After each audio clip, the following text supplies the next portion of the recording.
Hello friends, आज हम आपके लिए द हिंदू न्यूज़ एनालाइज करेंगे। फ्रेंड्स, डेली आपके लिए द हिंदू न्यूज़ मेरे चैनल पे मिल जाएगा।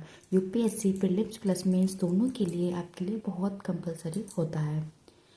मैं आपके लिए जीएस के चारों पेपर के टॉपिक्स वाइज नोट्स बनाकर आपके लिए अपलोड करूँगी और रिवाइज। फ्रेंड्स, मैंने यहाँ पे द हिंदू न्यूज़पेपर नहीं रखा है। मैंने ऑलरेडी जो टॉपिक इम्पोर्टेंट है वही किया है और उसके नोट्स बनाए हैं मैंने। आइए देखते हैं। स्मार्ट नेतृत्व की प्रभावशील विरासत को याद करना। 1980 के दशक की शुरुआत से ही जनसंख्या के लाभांश के कारण बचत दर बढ़ाने लगी थी। बचत जीडीपी अनुपात और निवेश जीडीपी अनुपात में वृद्धि में जीडीपी वृद्धि की को बढ़ाने का आधार तैयार किया। मतलब 1980 के दशक की शुरुआत से ही जनसंख्या की जो लाभांश था बचत दर वो बढ़ाने के है। 2003 से 2004 2003 से 4 तक की बचत दर जीडीपी का 23% था और 2024 प्रतिशत तक पहुंच चुका था। मतलब इतने से इतना पहुंच चुका था। जो माइक्रो इकोनॉमिक नीति ने इसे अगले 6 वर्षों में निवेश जीडीपी दर को 24% से 38% बढ़ाने में सक्षम बनाया। इनमें 2004 से 2005 से 2008 से या 9 के दौरान प्रति वर्ष की औसत वृद्धि की दर को संभव बनाया। 2004 से 2014 के दौरान औसत वृद्धि दर 7.8% प्रति वर्ष रही है, जो भारत के इतिहास में अनुभूतपूर्व थी। निर्माण क्षेत्र में नौकरियां 2004 में 26 मिलियन से बढ़कर 2012 में 5 मिलियन हो गई हैं।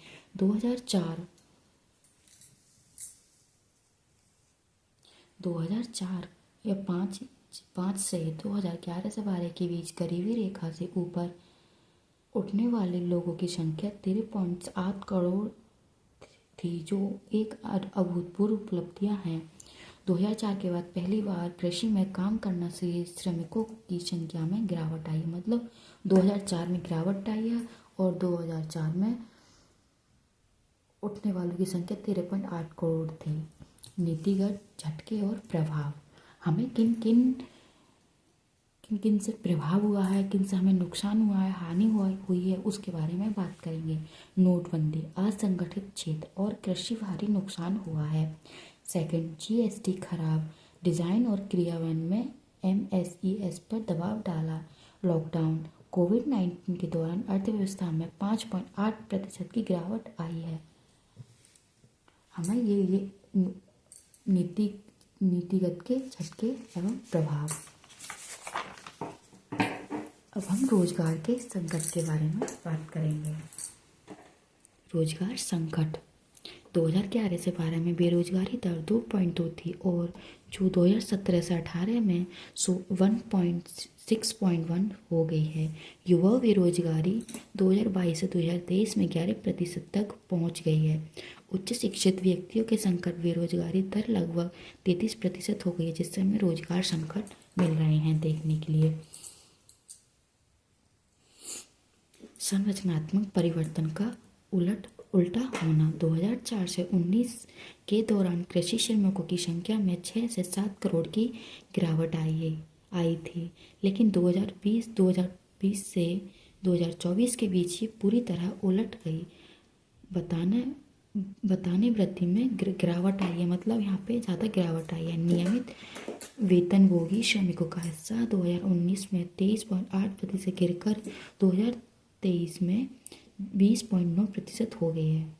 बिना वेतन वाले पारिवारिक श्रमिकों की संख्या 2023 में 10.4 करोड़ तक पहुंच गई है। मतलब जो बेरोजगार होते हैं उनकी संख्या इतने तक पहुंच चुकी है। जीएस पेपर 3 के लिए experts on GM crops panels to declare conflicted to interest. GM फसलों पर विशेषज्ञ पैनल की हित के टकराव की जानकारी देनी होगी।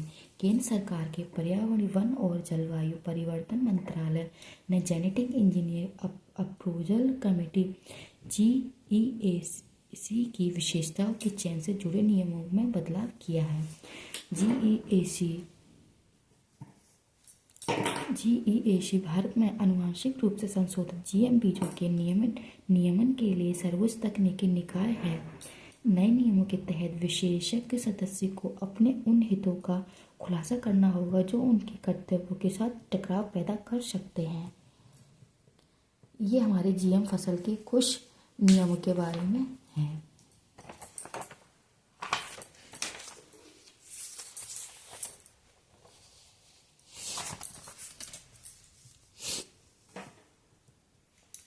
विशेषज्ञ ये सुनिश्चित करने के लिए आवश्यक कदम उठाना होगा कि कोई भी हित का टकराव जीईएसी के निर्णय को प्रभावित ना करे। यदि किसी सदस्य का किसी मामले से सीधा या परोक्ष संबंध है जिसे समिति की बैठक में चर्चा के लिए लाया जा सकता है तो उन्हें इस बार बैठक से पहले जानकारी देनी होगी। मतलब जो हमारे सदस्य होंगे उन्हें मिलने के लिए हमें पहले से बताना होगा। जो सदस्य मेंबर हैं जहाँ पे हमारी बैठक होगी, जब तक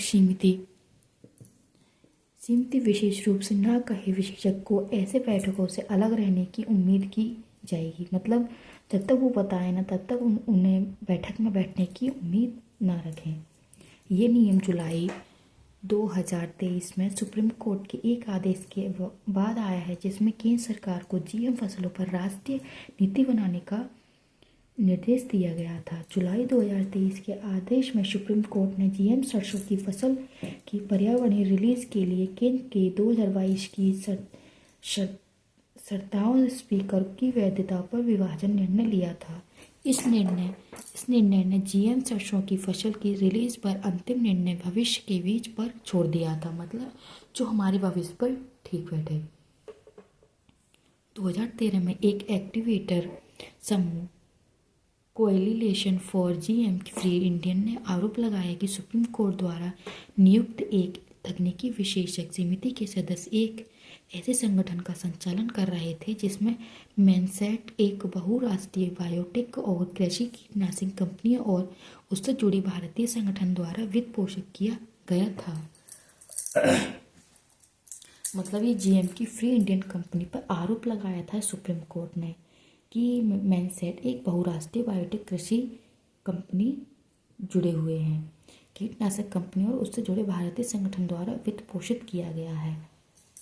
जीईएसी जलवायु परिवर्तन मंत्रालय, जेनेटिक इंजीनियर, पर्यावरण वन और जलवायु परिवर्तन मंत्रालय के अधीन पर्यावरण संरक्षण अधिनियम इन्वायरमेंट प्रोटेक्शन एक्ट 1986 के अंतर्गत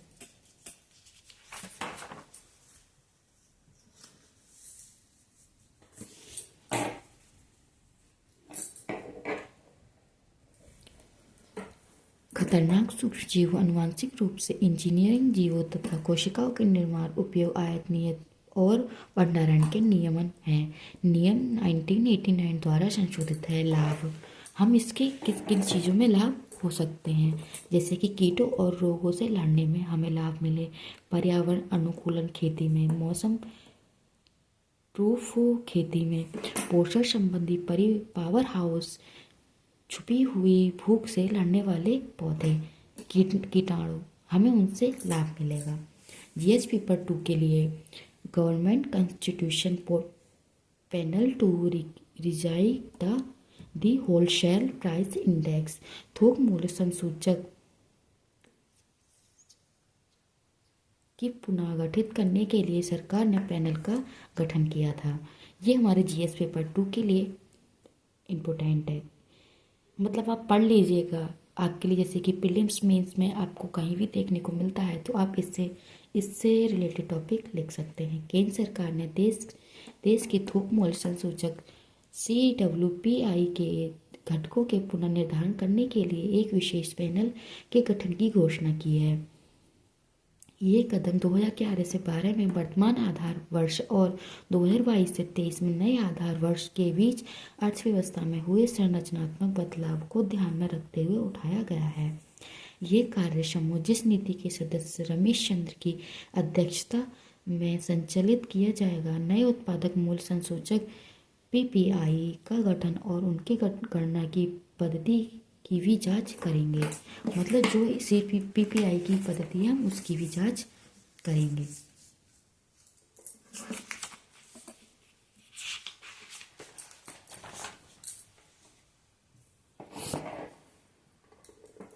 पीपीआई के लिए पैनल के सुझाव देने का काम सौंपा गया है कि गणना और प्रस्तुति प्रारूपी और सुधार कैसे किया जा सकता है। साथ ही ये भारत में डब्ल्यूपीआई से पीपीआई पर खर्च करने एक रेड मैप की सिफारिश करेगा।